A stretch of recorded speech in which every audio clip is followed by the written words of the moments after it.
La verdad es que impacta estar aquí y con esta presentación aún más. Pero más me impacta. Well, for me, it's a shock to give a presentation, but it's a shock also to have services which we consider to be basic, like gas, light, electricity.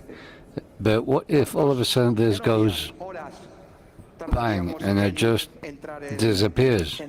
Blackout.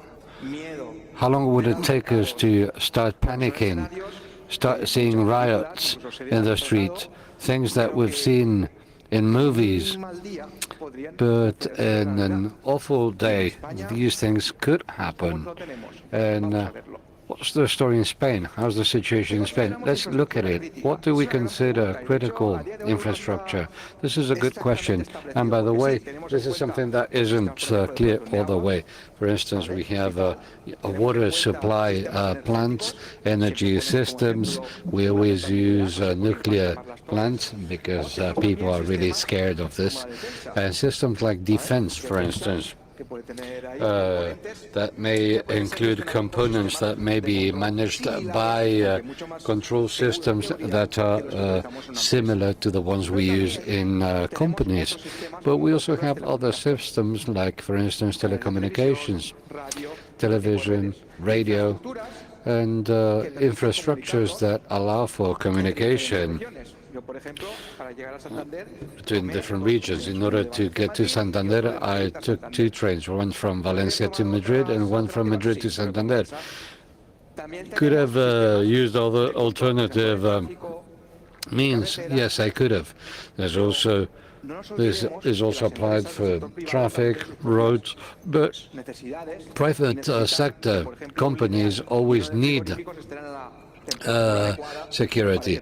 A place full of refrigerators, for instance, must be working in order for the food to stay fresh and healthy. Is this a critical infrastructure? No, but it uses similar systems. What you see here is a control panel, something that a technician, somebody would be looking at, or somebody from maintenance. Here you can see pressure pumps, etc. And these are things that we humans can interpret, and these are called human-machine interfaces. And we also have to bear in mind that all this information comes from somewhere. It is processed by systems that are in charge of managing all the information coming from different sectors, sensors and probes, in order for all this to be translated into our own language, in order for us to understand what is happening. So in the end, these sensors must be connected right from an industrial sort of oven or furnace to a set of washing machines or dryers or a reactor in a nuclear plant. So we need to manage these sensors in the right manner, in an automated or manual fashion. You choose. But like the previous speaker said, there's an engine called Shodan, and this is like Google, and this allows us to look for internet devices, all sorts of them, computers, industrial control systems, and you find funny things like these. For instance, where it says nuclear engineering, it sounds like fun, or other systems in the network where that you can access and look at it, and in the worst possible case, you can even control. And somebody decided, well, these systems are fine, but I want to be able to control them remotely from the house if possible.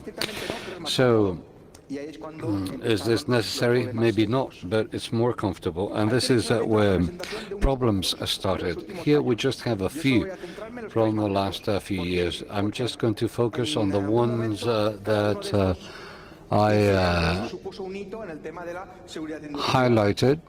And since 1982, even though this is an event that we need to be cautious with, because it is something that happened during the Cold War, and what we're seeing in 2017. Many things have happened in between. Some of them were made public,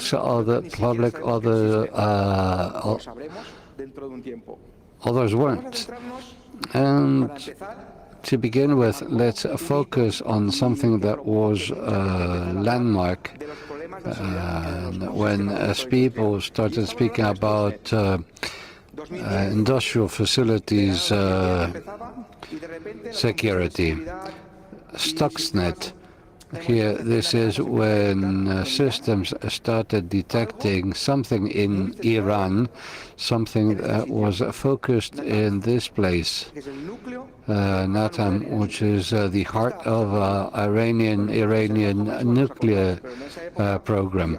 Those of you who are younger won't remember, but the problem there is that the government in Iran wanted to produce nuclear fuel for their plants. They are entitled to, of course, but other countries didn't like this because they thought that this nuclear fuel could be used for weapons, for instance. So what was done about this? In the first place, information was gathered, and it was discovered that this plant was using a TLC system by a well-known company called Siemens, and they could be attacked. So these systems, together with uranium,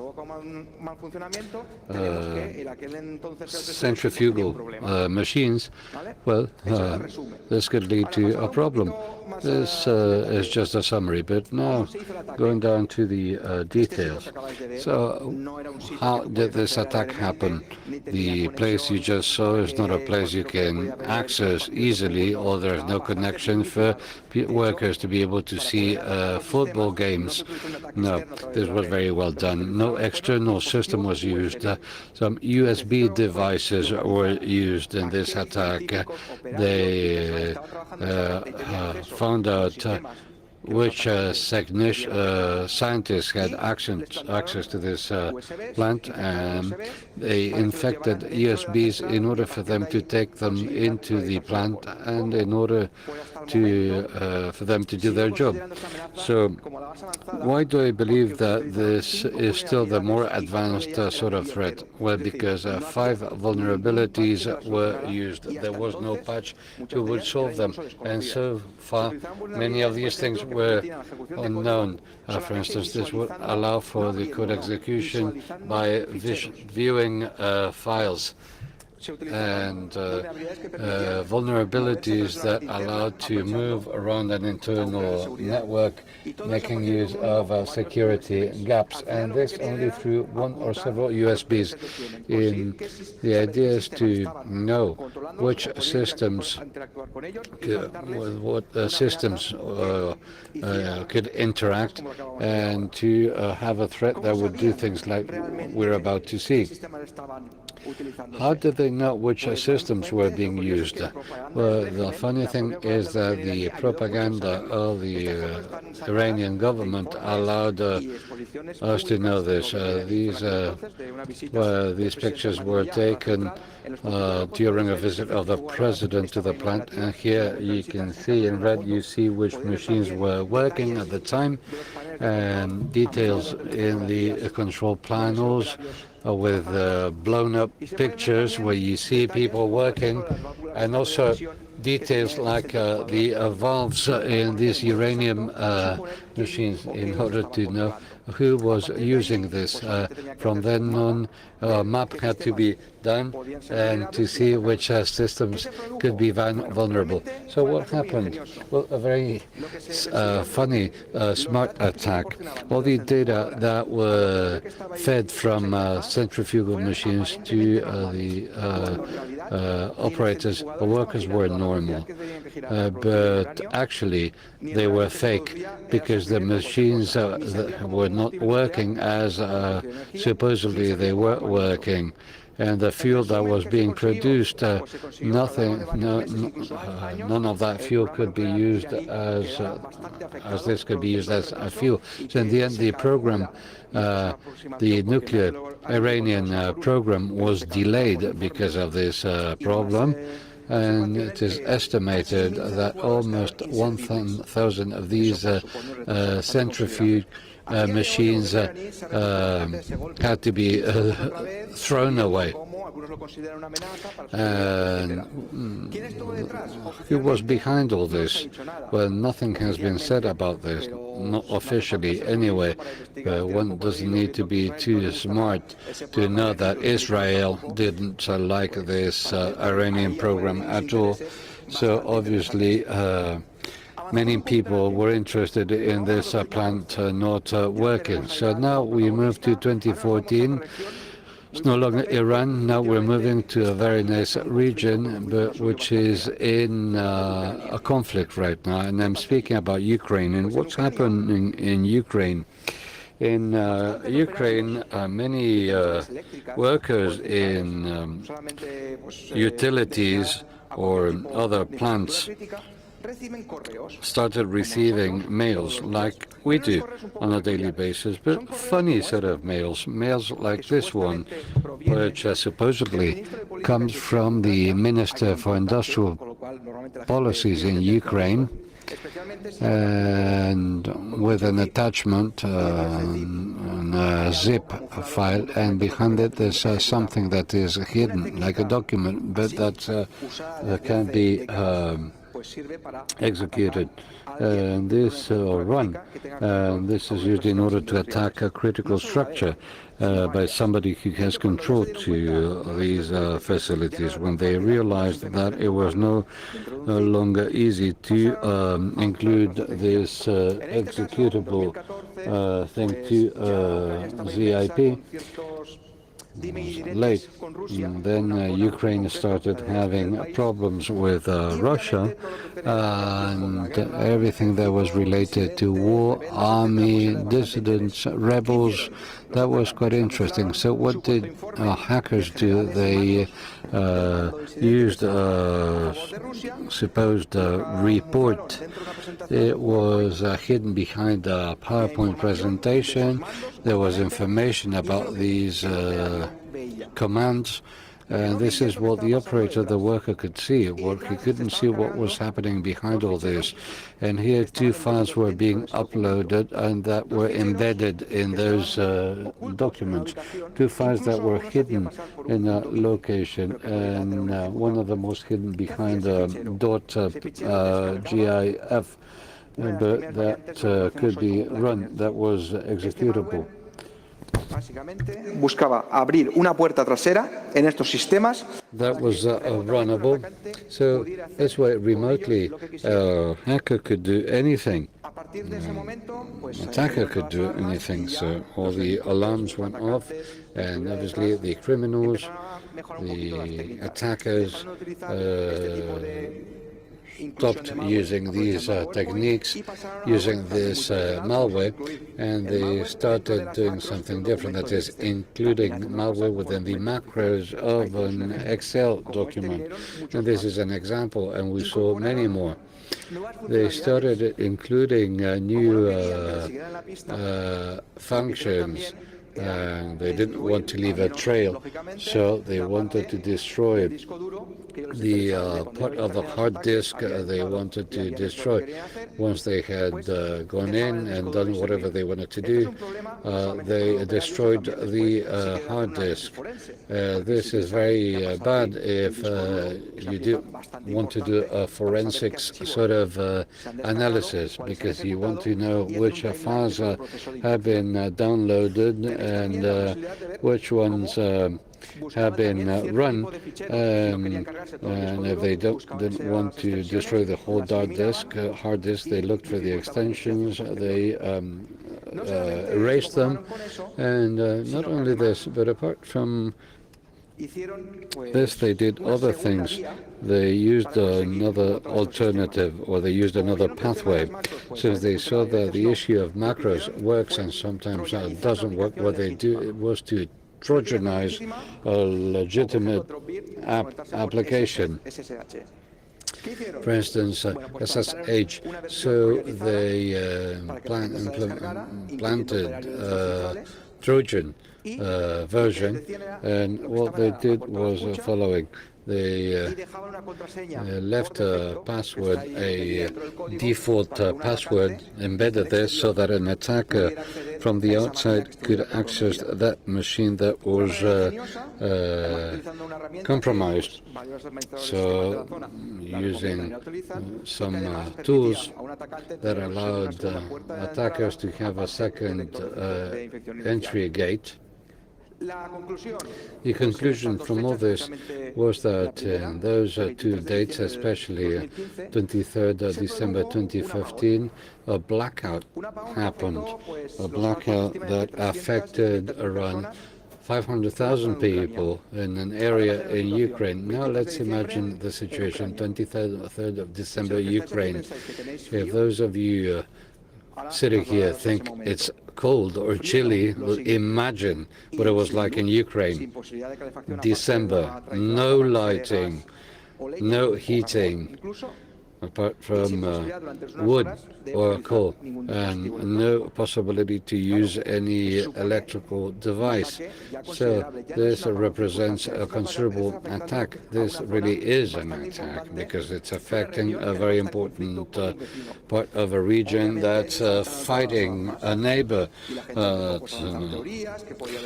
People started coming up with theories of what could have happened, whether this could have been an attack, and the media and everything. So what happened? Actually, after analyzing this event, we saw that even though black energy hadn't been the main component of the attack, even though so it had been used by criminals in order to access and to destroy any tracers of the attack. And if you want to know how a worker felt at the time in that situation, I brought you a video clip where you can see how attackers took control. Here you can see the mouse, but the operator, the worker, is not touching anything. It's somebody from the outside. In this case, there was no problem because this screen wasn't connected to any critical system. But this affected the good operation of the plant. Can you hear the worker saying, "What's going on?" Well, this computer wasn't connected. They were trying to cut off power. Yeah, they had no access to any switches. And one of them saying, "Yes, I'm being told that in other sectors in the areas of the plant, this is happening. Somebody is handling and touching switches." And you see that the worker's not touching anything. And this is done through a back door. 3 plants were confirmed to have been shut down. Speaking about January, and then there's January last year, people started doing research, investigating what the threats were, who was behind, why, and how they'd done it. So many experts around the world got together with policing units and the army in order to find out who developed that malware, how. So attackers didn't like this, and what they did was to learn more. They evolved. They made use of what they had already done, and they started building upon this, and they started using other techniques. But they started adding new functions and even launching other techniques to fool everybody, to trick everybody. And we don't want to make money. We are criminals, but we don't want to make money. This malware can be analyzed, and when we analyzed it, we see that there were many similarities with other previous ones. not because of the functions, because of the codes that they used. They shared the functionalities, but they disguised the code, but kept using it. And in fact, it was very funny because we saw how they even started attacking systems that so far had been immune or left out of the normal attacks. For instance, with Linux servers, here they, as you can see on this screen, they planted a message. They were saying that your wonderful servers had been infected, and that all your files are affected, and if you want get them back, you need to pay. You have to pay. Here, at the time, bitcoins were not worth $10,000, as is the case now. The 2,000 bitcoins in 2016, asking for 2,000 bitcoins in 2016 was an important amount, and nobody paid that I know of. But this was a distraction maneuver because they wanted to do was to change their ways of doing things. Maybe they wanted to start making money. Or was there anything behind this? And whatever was behind is something we found out about. For instance, something called Petya or NotPetya or Discoder. It's a malware that we saw this year that sent you a typical message, and in a very funny way. The computer was rebooted, saying that it was going over the hard disk, and then it started processing the files and sending this message. Problem number one, the files cannot be recovered, no matter how much, if you pay the ransom or whatever. The encoding system wasn't good, and it means that you could recover them. Second, it provided you with an email address in order to get in touch with them, something that was destroyed, so there was no way to get in touch with them. And third, if you look at the map, this happened mainly in Ukraine. The rest of the countries where maybe indirectly some companies were affected because their headquarters were in Ukraine, and they used the same program or software that had been used by attackers as attack vector. A very interesting document has another thing we've seen, that the main sectors that were victims was the finance sector, the oil sector, and the manufacturing sector. In the case of finances, this is critical. Why? Well, because of this. What you're seeing here is the ME-DOC program. It's a software that's used massively, but by almost all companies in Ukraine. Petya, if you recall the name, appeared at the beginning of June. Just the revenue statement. And how could the attackers locate an infection and for it to be done in Ukraine? So they used the servers of this application. This is an official FTP compromised by attackers. So they used malware. This file you can see here that was uploaded in 31st May 2017. Since the updating was done automatically,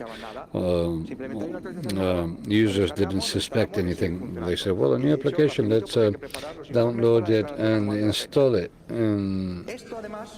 But this wasn't the first time they did this, because they tried before. In May, for instance, they already tried to propagate another malware known as X-Data, depending on the manufacturer, and they had used a very similar method, but they hadn't been successful. It was just tryout or just a test. Right now, they had this updating and being installed in many companies in Ukraine, and they did succeed. You can see how different companies had their systems affected. In Spain, we didn't see much of this in Spain. Maybe some companies who were interested in that region and they used this accounting system. So very few. Just for you to see the difference, on the left you have the Trojan version of this application, ME.doc. Here's the other one, and you see the differences. So it's a very smart vector, because from the world of security, we always advise you to update your system, your applications, and they make use of this tip, this advice, in order to use this in order to go into thousands of companies in a region they were interested in. And this is not the last time we'll see this, because other examples, other cases have happened, not as serious, but many of them.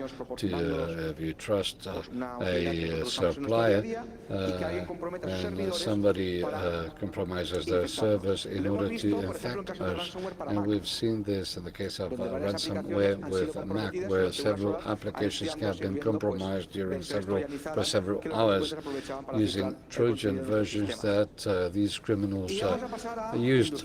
And now let's move to Indus-Destroyer, which is the most important threat this year, and that is oriented to the industrial sector. Why? Apart from my colleague, Don,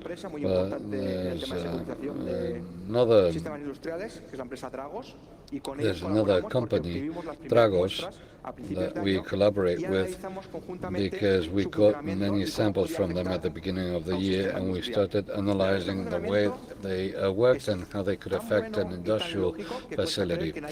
It makes so much sense. It's so logical that people couldn't believe that this could be used.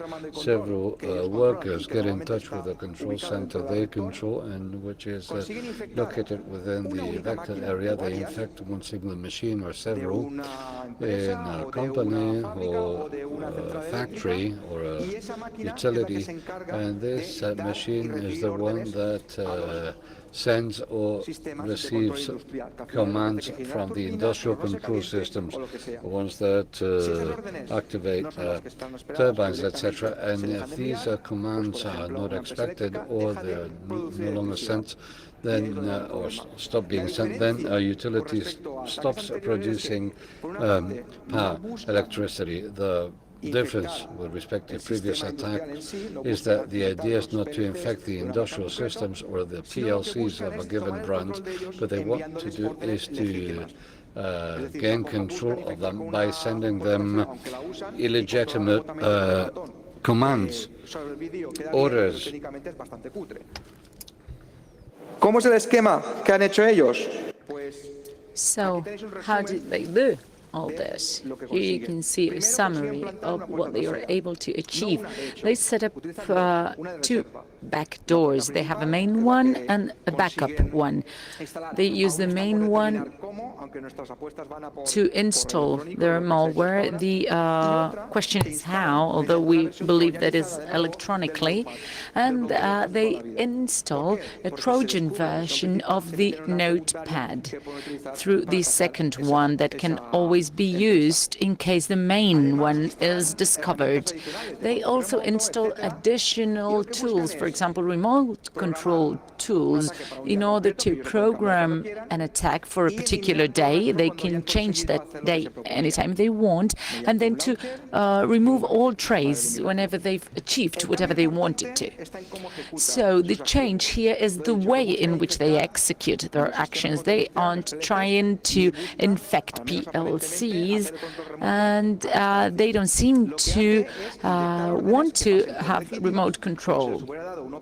They just want to send out commands that the system interprets as valid.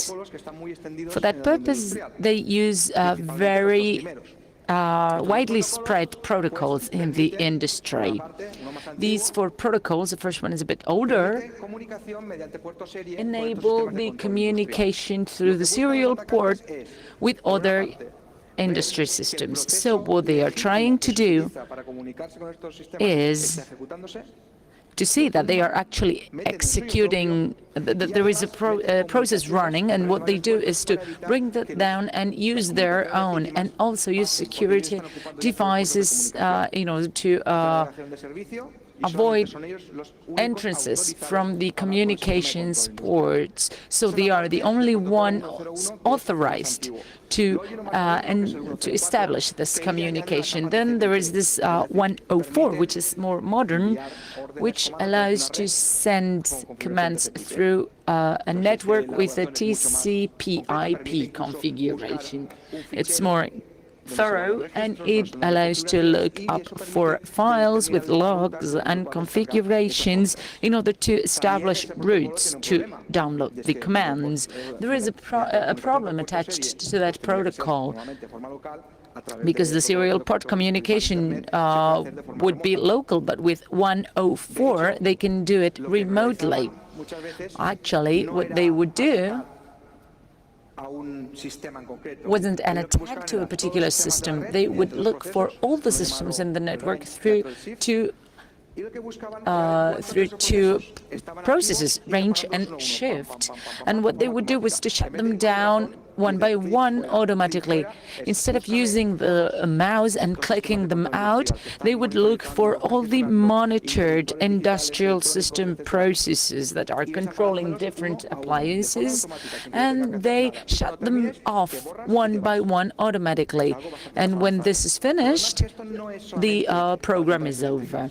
And this doesn't only affect power plants. They are using this in companies and infrastructure services all over the world. And they have their own established standards that won't change in the short and mid-term. So these attacks, if used massively, can have very serious consequences. What they are looking for, or what they want, is to shut down the switches so that a particular company cannot supply electricity or provide the service they provide, whatever it is, but in a more elegant and automatized way that also leaves less traces. And there was this bonus. What they also did was a service attack against the Cybertech Siemens services or systems. And what they did was sending a UDP packet with these characteristics in order to stop the system from running. This is the system that manages communications between the operator and the critical systems. So if these fail, well, people are in deep trouble. So this came as a bonus. They didn't really need to do it, but well, they just decided to add that functionality. So we've talked about attacks in networks that we use on a daily basis, but these attacks use other vectors. You don't need to use a computer or a hook on the internet looking for vulnerable machines and backdoors. There are other communications that enable attacks to systems that are controlling cities, for example, signaling devices. If you don't know, Santander is one of the biggest smart cities in Spain and in Europe, and there is a website where you can control the status of all these sensors regulating buses or trash trucks, and also sensors that detect faults and failures to be repaired by the city council. There is a conference that you should look at, which was How to Hack Santander, and he showed some examples proving that these systems were hackable as well. There are many uses. For example, we have traffic signs that may be even funny at some point, but the thing gets more serious when you can modify emergency systems, ambulance systems, the systems that need to work seamlessly when they are needed. So if these can be modified with a software-defined radio system, that is a very serious thing. Carlos Garcia said it very clearly in his talk. Do you have 30 euros? You can hack your city. So with the right knowledge and with the right material, which isn't precisely expensive, you can control emergency communication systems and many more things. He provided the components. This is all you needed.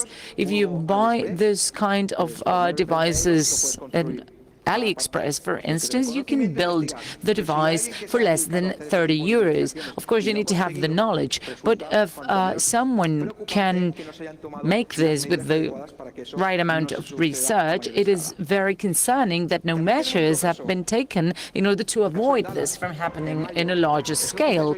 We have this example from Dallas in May. You are hearing emergency sirens whenever there is an earthquake, a flood, or a critical situation. If I remember correctly, this was on Saturday or Sunday. It was during the weekend. People were resting, and it's no funny at all that this siren goes off because it's pretty loud at the same time. So what happened? Someone pushed the button when they didn't have to? No. No operators admitted to have pushed the button or sent the command. There is this emergency, whereas everything looks very quiet. What happened? Radio frequency attacks were used in order to trigger these alarms. You can find more about this example in my friend Alex Casanova's blog. And this is just an example of what can be done. There are many more possibilities that aren't being dealt with, and they can be done via radio frequency. You don't even need the internet in order to attack those systems. There are other information protocols that are as effective, and they can be very serious because nobody has taken these accounts seriously, or they have underestimated these attacks. Because people have trusted that security is based on obscurity. If nobody knows how this works, we are safe. But this is absolutely false. It is very easy to obtain critical information about how critical systems work, because somebody with the right amount of patience can discover security breaches. I can think of Ruben Santamarta, for example, who is able to find security breaches on critical infrastructures. Now, the question is, after seeing all this, are we as bad as people say? Are the media telling the truth, or are they overreacting? Another question, where do they get that information? Because here they say Spain is the third country in the world with more cyber attacks. How do they know? Because there is this report, and who are the main two? Well, the US, England, and, well, where is France here? Where is Russia? This is like the Spanish flu during the World War. Some countries aren't providing any data, and therefore we are escalating The flu, for example, during the First World War had terrible consequences. Spain was providing data about the number of casualties, and the flu got the name of Spanish flu, and not because there were more casualties in Spain, but because Spain was one of the few countries providing data, and this is the same thing here when it comes to cyber attacks. It's true that cyber attacks have increased, but the problem isn't only that. It's interesting to know that we are able to detect them more efficiently. Maybe 2 years ago we didn't have the tools to detect those attacks. So are we that bad? Should we move to the countryside and dug ourselves a cave? Well, we have to bear in mind several factors. We've mentioned several examples reflecting attacks to infrastructures that either don't have a good security system or they are accessed when they don't have to. I have been able to visit critical infrastructures, for example, a nuclear power plant, and I have seen, and I am relieved to have seen, that the critical security systems are mechanically controlled and not electronically controlled. So any attack of this sort could help, for example, the functioning of a siren, for example, or a camera or something like that. But the rest need the actual hand of an operator. There are, on the other hand, data from people like, or companies like IBM that have shown that the number of cyber attacks have increased. It's true they have increased, but it's true at the same time that we are more efficient when it comes to detecting them. We can see here that the top destination countries in terms of cyber attacks are number 1, the US, and very far behind China and Israel. Then we have Pakistan and Canada. Where's Spain here? Where are we? I can't see Spain anywhere here. Actually, official rankings don't have us in the top 20 countries. So we are saved on that side, but then you start wondering, where are all these news that we've seen come from? Well, from biased reports that do not gather all the information. As our colleagues from Kaspersky reports, there are countries which are a lot worse off than we are. And an interesting data that I drew from this report is that there is seasonality. Actually, attackers take holiday. Well, in January, there are very, very few attacks. After Christmas, they are not in the mood. And if you realize it, attacks go up again from July on. So think about it. They use vacation periods maybe to prepare new attacks or just to relax. There's something else that we need to bear in mind. In Spain, we have mechanisms such as the ones provided by CNPIC for critical infrastructures that apply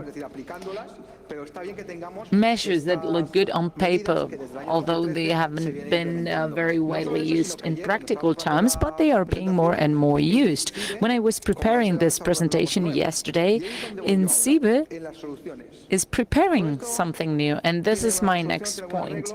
Is there a solution for this all?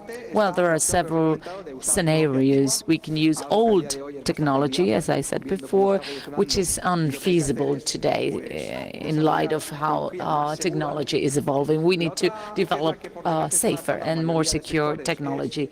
Another one is, well, I can just pretend there's nothing going on, this is not happening to me until it's too late and the problem is already in your house. This is the problem we are seeing, and that is hitting the media. Then there is a problem when you go, woof, I'm so relieved that we weren't attacked. But this is not going to last forever because, well, this is a piece of news from yesterday. INCIBE is going to launch the distribution of tools that will raise the level of cybersecurity. That's very good. It's a good idea, but this really needs to reach the companies in the critical sectors that are to apply this. And of course, these measures need to be applied. They are very nice on paper. A lot of people put a lot of effort into developing these tools, but if there is no updating process attached, and if we don't start changing our mindset, these measures will be useless. So, how can we force these measures from being applied? Well, legally, maybe. We might need to legally force companies to provide these security measures. But in many cases, people just don't have, and companies don't have the resources in order to make this happen. That is on the one hand. On the other hand is listen to people who are devoting their time and knowledge in order to discover these vulnerabilities. If we don't listen to them, or worse, if we accuse them of some things they haven't done, we will be in deep trouble. A lot of people go desperate when they want to report an incident that is affecting a critical structure, for example, a water cleaning system. When they want to contact the company, well, they are not listened to, or they are directly threatened to be sued. So what can we do about this? If you know somebody who is aware of this kind of information, there are channels to communicate it. They can use the security forces, for example, the technology department of the Civil Guard or the National Police, and many other CEPs that we have in every region in Spain. If you want to keep your privacy, then speak to a lawyer and have your lawyer communicate to the security forces. But we cannot penalize researchers who are working very hard to make safer systems and discovering breaches that are to be patched. And if we don't protect these people, the bad guys will win the game. This is going to take time and a lot of money, but the losses that may be generated with this insecurity, if the situation continues like that, and if cyber criminals can continue attacking critical systems without any controls, then the consequences are a lot more. And we're not just talking about not having heating in December in Ukraine. We can have critical systems falling down, for example, hospital-related systems. That is very serious, and we really need to lobby so that the necessary resources are invested not only in Spain but on a world scale, because many times we are interconnected, and the energy we are actually using today isn't maybe coming from Spain but from Algeria, for example. So if you have questions, I know this is a very peculiar issue, and this is probably the first time you've heard about it, maybe not. A lot of people who are listening to us from the streaming source are maybe having questions also. Please feel free to ask any questions you want and use the microphones. Hello, I've loved your presentation. Regarding the last thing you've said about solutions from professionals, I think the current government in Spain isn't thinking like that.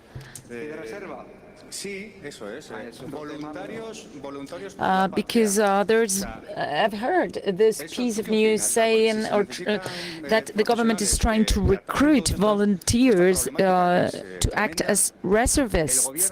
What do you think about this? The problem is huge. And how is the Spanish government reacting? Well, what has been said about that piece of news isn't totally right. They are looking for cyber reservists. A lot of people here can actually talk about this a lot better than me. For example, Enrique Avila will speak about it. But what they are trying is to enlarge this reservists pool that already exists. But the way they put it wasn't right. If you are a reservist, you don't perceive a salary. You get paid whenever you provide a service. I think what they were trying to say is that you were going to be paid only when you were active. I'm not concerned about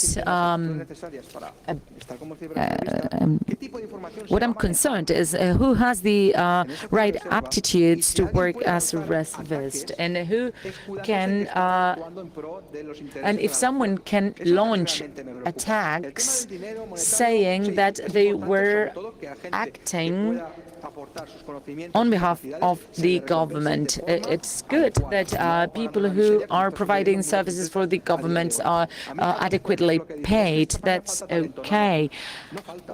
In Spain, we don't lack talent. The problem in Spain is that we export the talent because companies here don't pay enough for the talent that we're generating. That's why people go abroad. People who are trained here are very good. If you take a look at national and international conferences, you can see that Spanish speakers are always the best rated. So it's not a matter of lack of talent, and this happens also with the cyber reserve. How does this work? Do you have to take a test? Do you need a hacker ID? Well, a lot could be debated around this. But my point of view is this. People who act as reservists need to be capable and have the knowledge. They have to, it has to be very clearly defined what they can do and what they cannot do, and they have to be adequately paid. Yes, they have to be valued. I believe that the government isn't valuing these people who are computing professionals who've invested millions of hours and they don't feel they are rewarded. Absolutely, you're totally right. That is the problem. Someone has to say out loud that those millions of hours don't come out of nowhere. It's a lot of people's time, and those people are willing to give all that effort away in case of an emergency, but at the same time they want to be rewarded for it. If people in the military are being paid for defending Spain, these people should be paid as well. The problem here lies in communication, and this isn't new. Because, for example, a few months ago, this piece of news appeared saying, are these the hackers that are going to defend Spain? And that raised a lot of controversy. It is a very complex issue. That's why I don't understand that they are so ambiguous. That's the way things go, and not only for our field, for many others too. ¿Cómo, o sea, volviendo un poquito más atrás al inicio de la presentación? So now going back to the beginning of your presentation, how can somebody or a group of people install a malware update into an application that is used for tax statements, for example? How isn't this controlled? Well, you have given yourself the answer.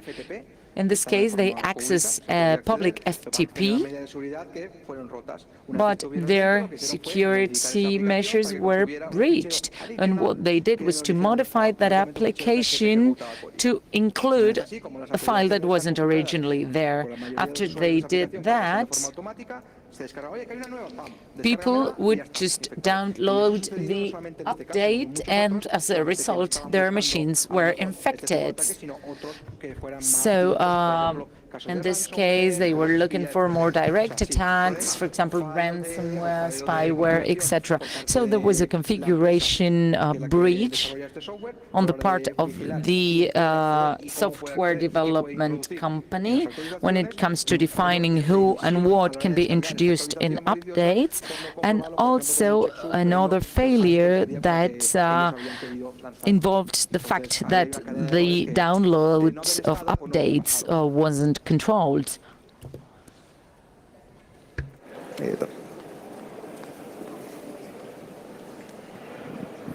¿Está? Sí. Buenos días. En primero, agradecerte. Good morning. First of all, I want to thank you for your very clear presentation. Everyone was able to understand what you were saying. First of all, I would like to make a comment about what you've said, and then a question.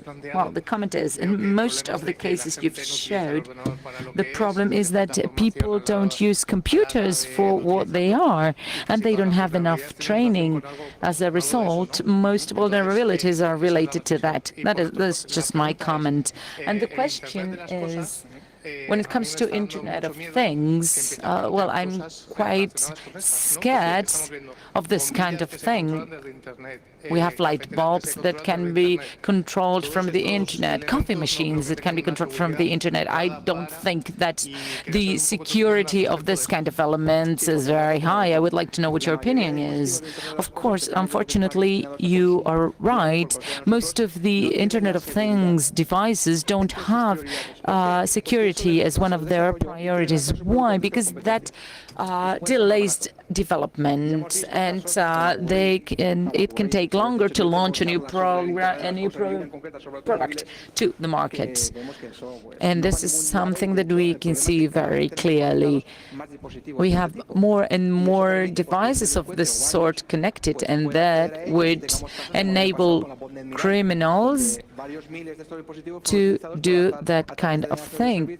For example, last year, a lot of DOS attacks were launched and caused failures in systems such as Spotify, Twitter, and many more.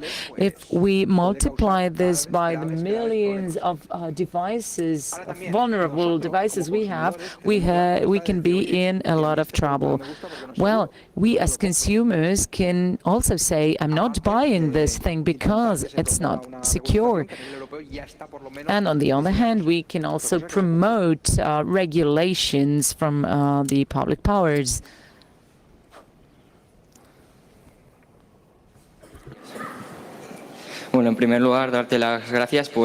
First of all, thank you for this very thorough presentation that you've prepared. I'm sure that you've put a lot of work into it. I'm a teenager. I'm still learning, and I think I have a long way to go to reach where you are. Well, there are a lot of people who know a lot more than me. Well, my question is, would you recommend teenagers like me to work in cybersecurity? Do you think this is a viable option for a future? Then my second question is, what kind of training should we undertake in order to be experts in cybersecurity? Well, cybersecurity is not a future career, it is a present career. We need people, and the problem is in Spain, as I said, is that a lot of people leave because companies here don't pay enough. And yes, absolutely, you have to love it, of course. This is something that you learn every day. It's not something that you study and then you forget about it.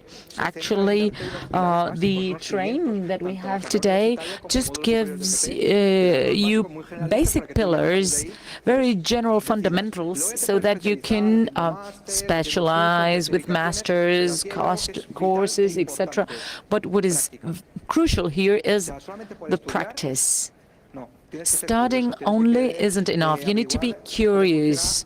you must be interested in knowing how the systems work in order to fight security breaches, doing things like the ones you're doing today, attending conferences. I have Edu here, a friend of mine who is a vocational education teacher, and he fosters this among his students. He even organizes Cyber Olympics. You have more chances than we did back at the time because you have thousands of tutorials, documents, practical possibilities. Here at CyberCamp, you have the option of testing your abilities, and a lot of companies are looking for this kind of talent. So take advantage of all the resources you have, be curious, provide the results of your investigations and research to the community, etc. But an important piece of advice: try not to cross the line that divides hackers from criminals. Hackers aren't criminals. They are researchers who look for holes. The ones that cross the lines and use those holes for their own interest, those are criminals. That is difficult because there are a lot of ego problems here. But I encourage you to study things and courses and masters related to computer practice, but practice and continuous learning is vital in this profession. Well, you've said that practice is what we need, but how can we take the theory that we learn in the books to the practical field? It's very easy. How to take the theory to the practice? You have many instruments, many tools that allow you to practice at home by generating scenarios and systems. There are many of them. Most of them are for free. And you have tests, virtual machines, flash captures, many different things that can put your knowledge to the test. And this guy over here can help you do that. Thank you very much.